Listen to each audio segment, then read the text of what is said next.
இப்பொழுதும் இயற்கை செய்தியை சகோதரர் நெகேமியா அவர்கள் எழுதியிருப்பார்.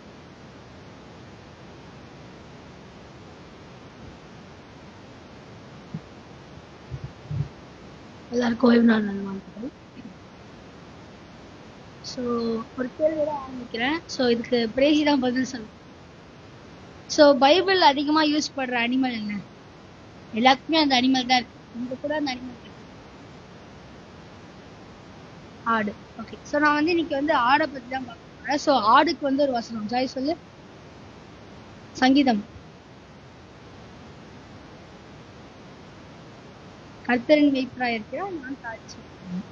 ஸோ இந்த ஷீப் பற்றி தான் நான் வந்து இன்னைக்கு வந்து பேசுகிறேன். ஸோ இந்த ஆடுகளில் வந்து கிட்டத்தட்ட ஒரு 50க்கும் மேற்பட்ட வகைகள் வந்து இருக்குதுன்றதை பார்க்கணும்.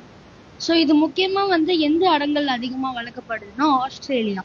ஸோ அந்த ஆஸ்திரேலியா அந்த இடம் வந்து இந்த ஆடுகள் வந்து வளர்றதுக்கு வந்து ஒரு ஏற்ற இடமா வந்து இருக்குதுன்றதை பார்க்கணும். ஸோ இதை வந்து இதுக்கு வந்து இன்னொரு பேர் என்ன சொல்றாங்கன்னா, இது வந்து சிறு வயதுல இப்போ நம்ம வந்து மாடுக்கு வந்து சின்ன வயசுல இருக்கும்போது கன்று குட்டின்னு சொல்றாங்க. ஸோ அதே போல இந்த ஷீப்புக்கு வந்து என்ன சொல்றாங்கன்னா, சிறு வயதுல இருக்கும் போது லேம்பு அப்படின்னு சொல்றாங்க. ஸோ நம்ம பைபிள் படி ஒரு ஒரு ஆடை வந்து பலியிடணும்னா அது எத்தனை வருஷம் இருக்கணும்? ஒரு வருஷம் சொல்லுவாங்களே. ஸோ ஒரு வருஷம் வந்து அது வந்து வளர்க்கப்படணும். அதுவும் அது எப்படி இருக்கணும்? வித்தவுட் பிளமிஷ், எந்த ஒரு குறைபாடும் இல்லாதபடி இருக்கணுன்றதை வந்து நம்ம பார்க்கணும். ஸோ இந்த ஆடுகள் வளர்க்குறது சரி, மாடுகள், எந்த அனிமல் வளர்க்குறதுனாலும் சரி, அதோடைய பிளேஸும் அதோடைய ஃபுட்டும் வந்து ஒரு மேஜர் ரோல் வந்து பிளே பண்ணுறதை நம்ம பார்க்கணும். ஸோ அதோடைய ஃபுட்டு மூலியமாக தான் அந்த ஆடு வந்து நல்ல ஆடாக இருக்குதா, அது வந்து ஒரு நியூட்ரிஷனான ஒரு ஆடாக இருக்குதான்றது வந்து அந்த ஃபுட் மூலியமாக தான் வந்து அவங்க தேர்ந்தெடுப்பாங்க. இப்போ வந்து இப்போ நம்ம எல்லாருமே ஒரு ஆடுகள்னு வச்சுக்கோங்களேன். நம்ம ஆடுகளுக்கு வந்து ஒரு மெய்ப்பெண், கத்திரன் மெய்ப்பெண்ணா இருக்கிறார் போல ஒரு மெய்ப்பெண் இருந்தாங்கன்னா, அந்த ஆடு வந்து அந்த மெய்ப்பெண் இருக்கும் போதும் சரி, மெய்ப்பெண் இல்லாத போதும் சரி, எதுக்குமே அவ்வளவு சீக்கிரத்துல வந்து பயப்பட மாட்டாங்க. ஏன்னா வந்து ஏதாச்சும் ஒரு தீங்கு வருதுன்னா அவங்களுக்கு வந்து எப்பவுமே மனதில் என்ன இருக்குன்னா, என்னுடைய மெய்ப்பெண் வந்து என்ன பண்ணுவாரு, என்னை வந்து காப்பாற்றுவார். எப்படி அது தொலைஞ்சி போன ஆடை வந்து ஜீசஸ் வந்து காப்பாற்றினாரு, அதே போல எப்பவுமே வந்து என்னுடைய மெய்ப்பெண் வந்து என்னை காப்பாற்றுவான்றது வந்து அந்த ஆடுகளுக்கு வந்து நம்பிக்கையா இருக்குன்றது வந்து சொல்றாங்க. ஆனா வந்து ஒரு மெய்ப்பனே இல்லாத ஒரு ஆடு தானாகவே வளர்க்கப்படுதுன்னா, ஃபார் எக்ஸாம்பிள் நம்ம இந்த மவுண்டன்லாம் இருக்குல்ல, மவுண்டன் கோட்னு சொல்லுவாங்கல்ல, கேள்விப்பட்டிருக்கீங்க? மலையில இருக்க ஆடுகள், அதுக்கு ஷெப்பர்ட்ஸ்லாம் யாரும் இருக்க மாட்டாங்க, மெய்ப்பெண்லாம். அந்த ஆடுகள்லாம் நீங்க பாத்தீங்கன்னா நவுந்தாலே அது வந்து சமக்கணும் பறந்து போயிடும், அவ்வளவு ஸ்பீட்ல போகும். இது வந்து எப்படின்னா எப்பவுமே வந்து ஒரு சென்ஸ் ஆஃப் ஷாக் வேவ்ஸ்ன்னு சொல்லலாம். எப்படி நம்ம ஏதாவது தொட்டோம்னா டப்புன்னு வந்துடும். ஸோ அதனால வந்து இது எப்பவுமே ஒரு பயந்த சாப்பிடோட இருக்கும்னு நம்ம பார்க்கணும். ஸோ நம்ம கிறிஸ்தவர்களாவே நம்ம வந்து நம்மளுக்கு யார் மெய்ப்பரா இருக்கிறாங்கன்னா கிறிஸ்து மெய்ப்பரா இருக்காங்க. ஸோ நம்மளோட வாழ்க்கையில ஒரு சிறு பிரச்சனைகள் வந்தாலும் சரி, பெரிய பிரச்சனைகள் வந்தாலும் சரி, நம்ம பயந்தோம்னா நம்மளுக்கு வந்து நம்ம என்ன பண்றோம், கடவுளை நம்புறோமா இல்லையான்றதை நம்ம யோசிச்சு பார்க்கணும். நம்மளுக்கு என்ன பிரச்சனை இருந்தாலும் அந்த ஆடு எப்படி யோசிக்குது, என்னோட மெய்ப்பன் வந்து நான் காப்பாற்றுவாரு, என் மெய்ப்பன் இருக்க வரைக்கும் நான் தாழ்ச்சி அடையேன்னு சொல்றது போல நம்ம சொல்றோமான்றத நம்ம யோசிச்சு பார்க்கணும். அதே போல ஒரு பழமொழி சொல்லுவாங்கன்னு நினைக்கிறேன், எனக்கு கரெக்டா தெரியல. வளர்க்குறவங்க தான் வந்து என்ன பண்ணுவாங்க, ஆடை வந்து வெட்டுவாங்கன்ட்டு. கட்டங்க பழமொழி தெரியல. ஸோ யார் வந்து அந்த ஆடை வந்து சிறு வயதுல இருந்து பார்த்து அதுக்கு பராமரிச்சு, ஸோ ஆடு மேய்க்கிறதுன்றது வந்து ஒரு சாதாரண விஷயம் இல்லை. ஸோ அது கரெக்டான அந்த புல்லை வந்து அதுக்கு வந்து ஃபீட் பண்ணணும். ஸோ நிறைய ப்ராசஸ் அது இந்த ஒரு வருஷத்துல கிட்டத்தட்ட 365 நாள் வரைக்கும் அது வந்து ஒரு நார்மலான ப்ராசஸ் கிடையாது. டெய்லி நம்ம எப்படி செடிக்கு தண்ணி ஊற்றுறோமோ அதே போல அந்த ஒரு வருஷம் ஃபுல்லாக அவங்க வந்து இது பண்ணிட்டே வந்துட்டு என்ன பண்றாங்க, கடைசியில் அதை வெட்ட தான் செய்யறாங்க.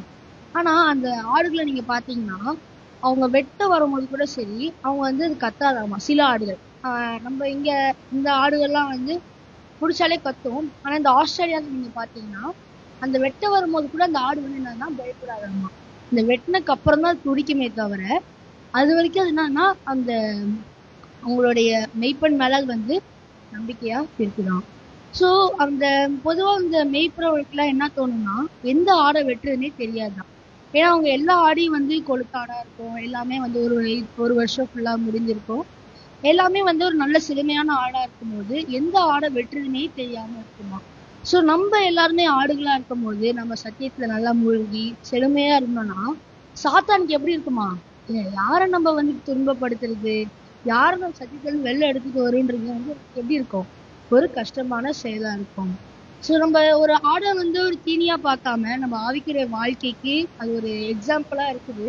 ஸோ அதை நம்ம அப்படி பார்த்து உதவி செய்வாங்க. ஆமா.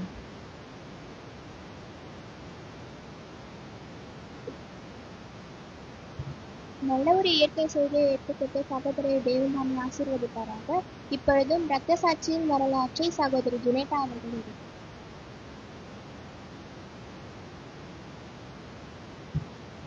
ஹாப்பி சாபத். இன்னைக்கு ரத்த சாட்சிகளை ஜான் விக்லிப் இவங்களை பற்றி தான் பார்க்க போகிறோம். இவங்க 1328 இங்கிலாந்துல பிறந்திருக்காங்க. இவங்க ஒரு ஸ்கில்டு பர்சன். இவங்களுக்கு வந்து ரொம்ப சின்ன வயசுல இருந்து எஜுகேஷன்ல ரொம்ப இன்ட்ரெஸ்ட் இருக்காங்க. இவங்க ஆக்ஸ்போர்ட் யூனிவர்சிட்டியில கிராஜுவேட் ஆனாங்க. இவர் இருந்த காலத்துல ரோமன் மக்கள் தான் ஆட்சி செஞ்சுட்டு இருக்காங்க. அப்போ வந்துட்டு இந்த ரோமன் மக்கள் அந்த ஸ்கிரீச்சர்ஸ் அவங்கலாம் வந்துட்டு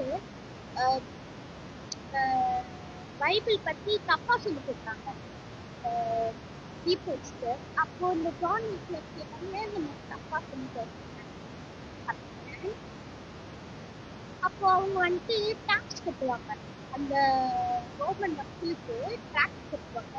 அந்த டாக்ஸ் போய் அந்த ராஜா அவங்க என்ன செய்யறாங்க, அப்போ அவங்க சொல்றாங்க, நீங்க இந்த ராஜாக்கெல்லாம் தராதீங்க டாக்ஸ், நீங்க வந்துட்டு போர் பீப்புள்ஸ்க்கு தாங்க, போர் பீப்புள்ஸ்க்கு தான் காசு வாங்க அப்படின்னு சொல்லும்போது நிறைய மக்கள் அதை வந்து அக்செப்ட் பண்ணிக்கிட்டாங்க. ஆமா சொல்றது உண்மைதான் அப்படின்னு.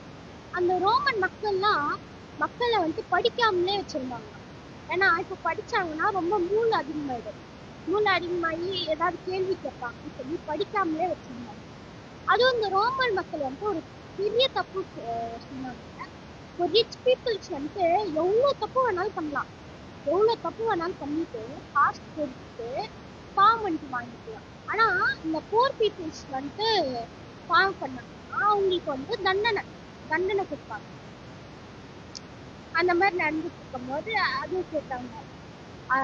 சொன்னாரு அவரு, இந்த காசு கொடுத்து பாவம் பண்ணிட்டு வரதெல்லாம் பாவம் பண்ணிட்டு கிடைக்காது, கடவுள் நம்மளுக்காக இருந்தாங்க, அவங்களோட ரத்தத்துல இருந்து தான் வரும்.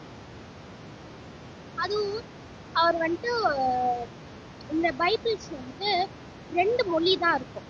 முன்னாடி வந்துட்டு கிரீக், அதுக்கப்புறம் என்னன்னு சொல்றாங்க அது மட்டும்தான் அதுலதான் இருக்கும். அப்போ வந்துட்டு மக்களுக்கு அதை பைபிள்லாம் படிக்கிறாங்க. இவங்களே என்ன தப்பா சொல்லி காசு வாங்கி கேட்டுட்டாங்க, பைபிளே தரமாட்டாங்க. அப்போ இவங்க சொன்னாங்க, ஒரு வீட்டுல கொஞ்சம் கொஞ்சமா எழுதி கொடுத்து பாயிண்ட் அவுட் பண்ணி, இதெல்லாம் அவங்க தப்பு பண்றாங்க, இந்த மாதிரிலாம் ஏமாந்துறாங்க இது பாயிண்ட் அவுட் பண்ணி எழுதி வாசனத்தை.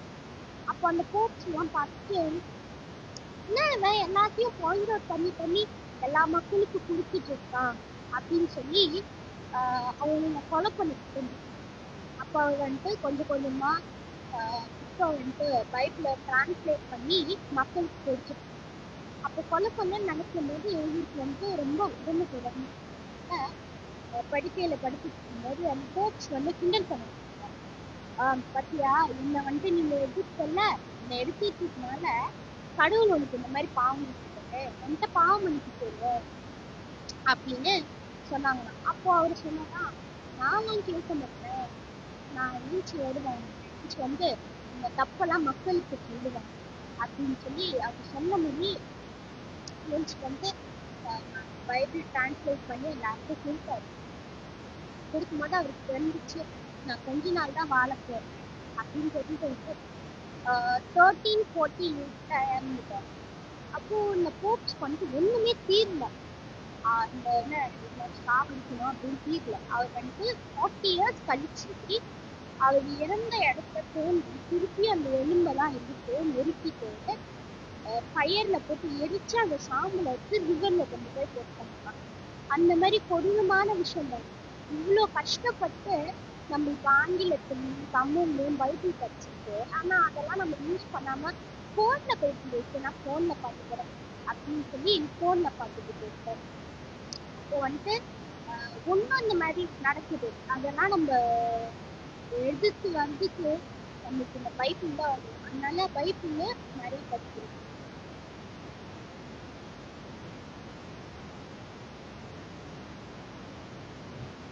நல்ல ஒரு மதசாட்சி வரலாற்றை எடுத்துக் கொடுத்த சகோதரியை தேவன் தாமே ஆசீர்வதிப்பாராக. இப்பொழுது தீர்க்க தரிசன செய்தியை சகோதரர் சாம் அவர்கள்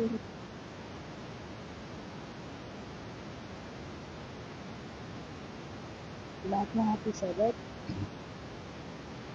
நான் இது வந்து புத்தா பாப்ஸி எனக்கு வேணுன்றவங்க புத்தா பாப்ஸி ஆகும் போட்டுக்கலாம், இல்லை எனக்கு ஹெல்ப்புட்டாக்கா வேணுன்றவங்க ஹெல்ப்புட்டாக்காவும் போட்டுக்கலாம். பட் ஆனால் இது வந்து ஹெல்ப்புட்டாக் மாதிரி தான் இருக்கும். நான் வந்து எந்த புக்கில் இருந்து எடுத்திருக்கேன்னா மினிஸ்ட்ரி ஆஃப் ஹீலிங்கில் சாப்டர் 20 வந்து பொதுவான சுகாதாரம் இந்த ஒரு டாபிக்ல இருந்து தான் சில பாயிண்ட்ஸ் வந்து நான் கூட ஷேர் பண்ண போகிறேன். கடவுள் வந்து சொல்லியிருக்காங்க நம்மளோட பாடி தான் வந்து டெம்பிள் ஆஃப் காட்னு சொல்லிட்டு. அதாவது நம்மளோட உடம்பு தான் கடவுளுக்கு வந்து ஒரு ஆலயமா இருக்குது.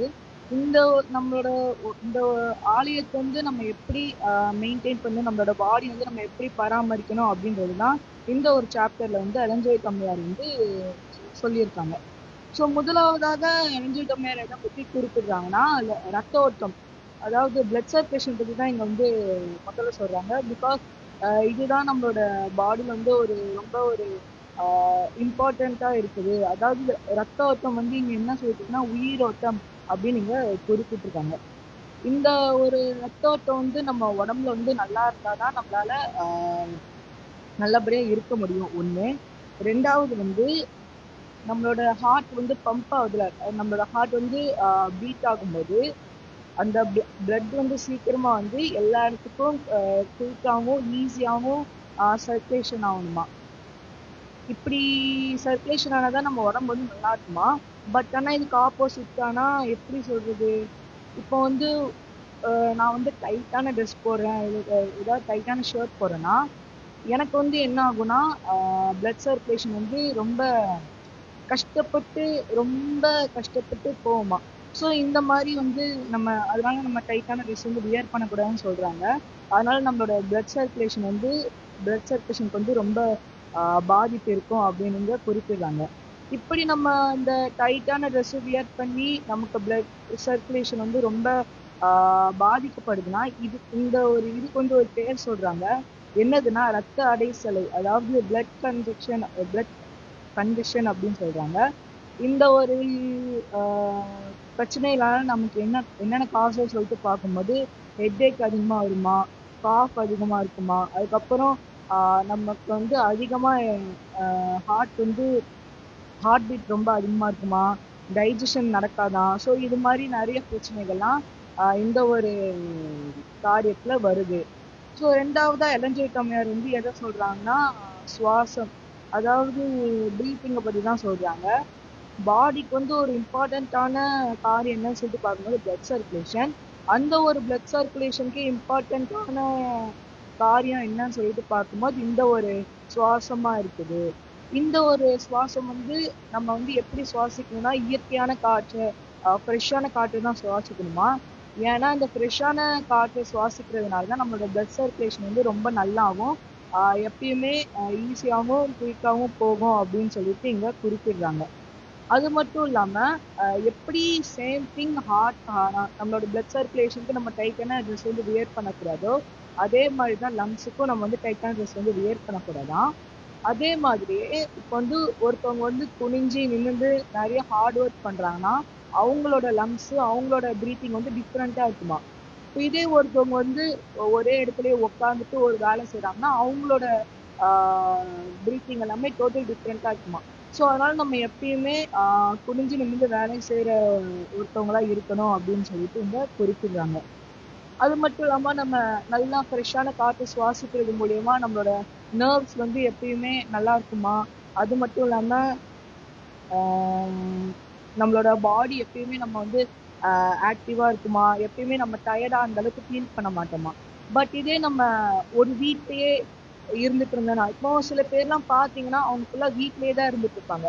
என்னைக்காவது ஒரு நாள் விளையாட வரும்போது என்ன பண்ணுவாங்கன்னா ரொம்ப அதிகமா மூச்சு வாங்கும், சீக்கிரமா டயர்ட் ஆவாங்க. ஸோ இந்த மாதிரி காரியங்கள்லாம் எதனால அவங்களுக்கு ஆகுதுன்னா, ஒரே வீட்லயே இருந்து அவங்க ஒரே ஏரையே அவங்க சுவாசிக்கிறதுனால இந்த மாதிரி காரியங்கள்லாம் ஆகுமா. ஸோ இப்படி ஆகும்போது அவங்களோட பிளட் சர்க்குலேஷன் வந்து ரொம்ப டல்லா இருக்கும், ரொம்ப ஸ்லோவா இருக்கும், ரொம்ப மந்தமா இருக்கும் அப்படின்னு எலஞ்சைட்டோமையார் குறிப்பிடுறாங்க. மூணாவதா இங்க எலஞ்சைட்டோமையார் வந்து என்ன சொல்றாங்கன்னா, சூரிய ஒளி சன்லைட்டை பத்தி குறிப்பிடுறாங்க. நம்ம எல்லாருக்குமே இந்த பாயிண்ட் வந்து தெரியும். நம்மளோட நம்ம வீடு ஏதாவது கட்டணும்னா இல்ல நம்ம ஏதாவது வீடு ஏதாவது பார்த்தோம்னா மோஸ்ட்லி சன்லைட் வர வீடாகவும் இருக்கணும், அதே சமயத்துல காத்தோட்டம் நிறைஞ்ச ஒரு வீடாகவும் இருக்கணும். இதே பாயிண்ட் தான் இங்க குறிப்பிடுறாங்க. அதுக்கப்புறம் ஒரு சர்ச்னா எப்படி இருக்கணும்னா, ஒரு சர்ச்சுக்குள்ள சன்லைட் வர மாதிரி இருக்கணுமா, காத்தோட்டம் வர மாதிரி இருக்கணுமா. ஏன்னா இப்போ வந்து ஒரு சில பேர் வந்து டிவைனால என்ன பண்ணுவோம், தூங்குவோம். ஸோ இந்த ஒரு தூக்கத்தை தடுக்கிறதுக்காக இந்த 2 காரியங்களும் இருந்துச்சுன்னா நம்ம வந்து அதிகமா தூங்க மாட்டோம், நம்ம வந்து நல்லா கான்சென்ட்ரேஷன் பண்ணுவோம் அப்படின்னு சொல்லிட்டு இங்க குறிப்பிடுறாங்க. மூணாவதா என்ன சொல்லியிருக்காங்கன்னா, நம்ம எப்பயுமே சுத்தமா இருக்கணுமா, நீட்டா இருக்கணுமா. ஏன்னா நம்ம சுத்தமா இருந்தாதான் நம்மளோட கான்சென்ட்ரேஷன் லெவல் வந்து நல்லா இருக்குமா.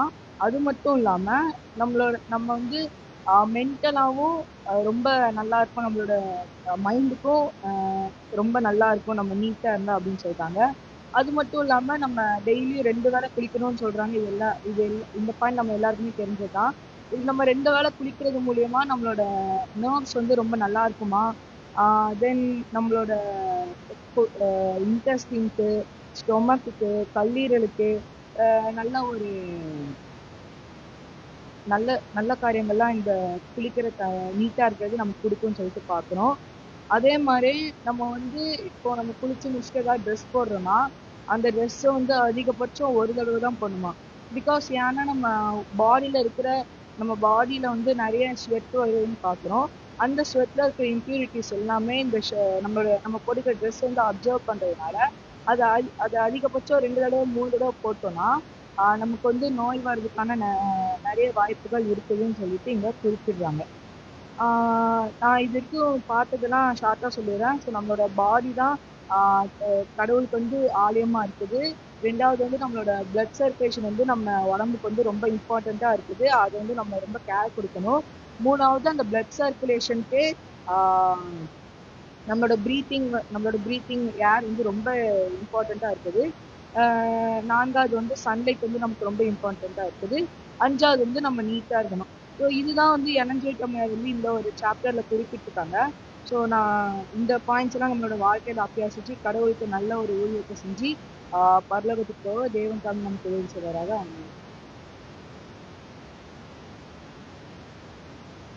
நல்ல ஒரு செய்தியை எடுத்து கொடுத்த சகோதரரை தேவன் தாமே ஆசீர்வதிப்பாராக. இப்பொழுது ஓய்வு நாள் பள்ளிக்கூட பாடத்தை சாம்டானியல் அங்கிள் அவர்கள் எடுப்பார்.